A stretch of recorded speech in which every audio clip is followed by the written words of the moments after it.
This is the fifth lecture on Huna, and your speaker again is Max Freedom Long. In this series of lectures, we are considering an ancient secret system of psychology plus religion which has been traced back to early Egypt. This system, called Huna, eventually spread itself around the world, always being kept within a clan of initiated priests called Kahunas.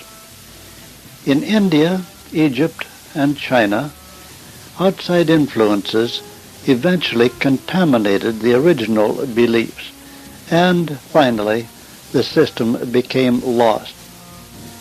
However, much of the psychology was preserved in the remote islands of Polynesia and has been recovered in part during the past century. This system is best described and explained by the use of the same constructs used by the ancient priests.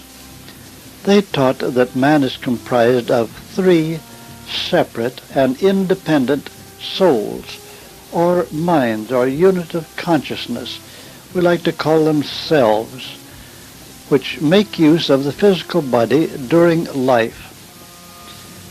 This belief correlates nicely with modern psychology's subconscious mind, conscious mind, and superconscious mind. For convenience, we've come to call these three selves the subconscious low self, the conscious the middle self, and the superconscious the high self. As has been explained, the low self is purely animal in its makeup as a self, with the lesser deductive power of reason. It is the seat of the emotions and also of the memories. Remembering memories of former experiences, the low self arrives at a conclusion. Its will or desire is always based on memories of former expectancies. The middle self of man, however, cannot remember. It leaves this to the low self. It also has no emotions, but it shares the emotions of the low self, sometimes being carried away by them. It uses an inductive power of reason, a much better reasoning form. The high self of the man has a superior power of reason that is beyond the understanding of most men. Perhaps it is more than reason. It seems to be an intuitive knowledge of some kind. For a normal human being to understand the reasoning power of the high self would be akin to a 5-year-old trying to understand calculus. The low self manufactures the basic life force or life energy. This is important. It manufactures the life energy, and this we call mana, M-A-N-A, after the Polynesian. Each of the three selves takes its share of this mana from the body, where it is created from the food we eat and the air we breathe. Each self uses this energy in a different way and for a different purpose. The low self utilizes its level of energy to enable the body to function as an animal body. The middle self uses its level of mana energy to control the low self with what we call willpower. The high self can use its mana to make changes in physical matter, as in the control of heat during fire walking. It also can perform miracles for us with the use of its high mana.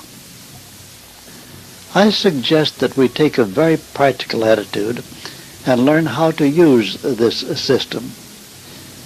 One of the easiest uses of the magic of Huna is through self-suggestion. Self-suggestion is nothing more than a telephone conversation in which the conscious mind gives orders to the subconscious mind, and then, after hanging up, remain certain that the orders will be fully and faithfully obeyed. Suggestion is a natural action, taking place constantly in conversation. A friend might remark on how well you look, and if you are impressed, you are immediately feeling better. Conversely, your whole outlook and well-being will be threatened if your friend points out how tired and peaked you look. There's a certain element of suggestion in all of these interchanges. The power of suggestion has been known to modern man for only a short time, relatively speaking. As early as 1894, Dr. J.M. Fethergill wrote a book entitled The Willpower, in which he did the groundwork of showing the nature of the subconscious. 200 years ago, a French experimenter, Dr. Anton Mesmer, inadvertently discovered that by using verbal suggestion and a strange power obtained through strong imagination, he could produce healings in his patients. The English doctor James Braid, much later, used this power in conjunction with suggestion alone to cause another's low self to react to his command. We now call this form, using only suggestion, hypnosis. The other form of mesmer is known as mesmerism.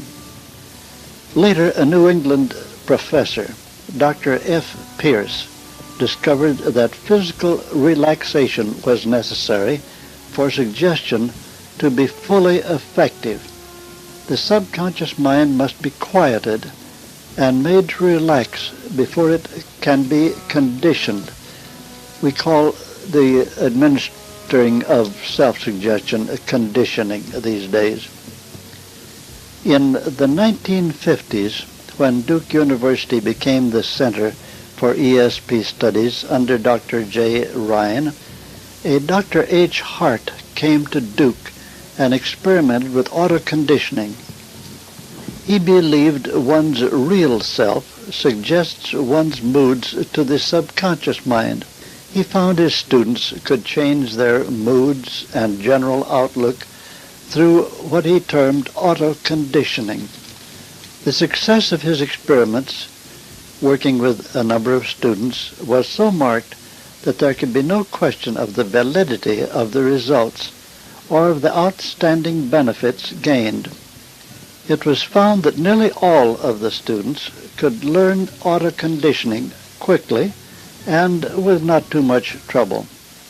Since these pioneers, there have been many books presenting many facts on the power and the value of self-suggestion.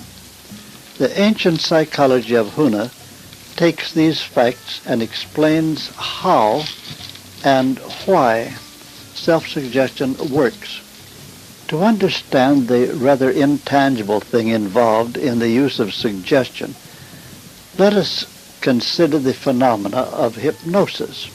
A pamphlet printed in 1843 describes the use of mesmerism, which really includes hypnosis, as follows. I quote, "The magnetizer takes a seat facing his subject, sitting knees touching almost.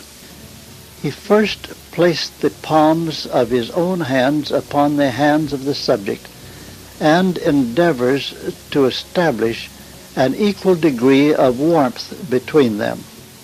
He then places the balls of his thumb against the balls of the thumbs of the subject, holding a gentle pressure.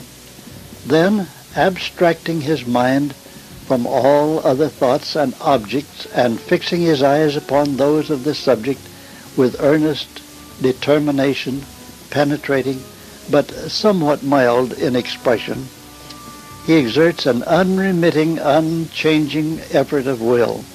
That's will. "Increasing its intensity the longer it continues, until the subject yields before his superior power and closes his eyes in magnetic sleep." End quote. Here we can see the accumulated mana of the magnetizer's low self sent with the guidance of the middle self will into the subject. The idea of sleep is not mentioned but is telepathically communicated to the subject's subconscious, where it has the power to cause the appropriate reaction. Hypnosis is a very powerful use of the power of suggestion.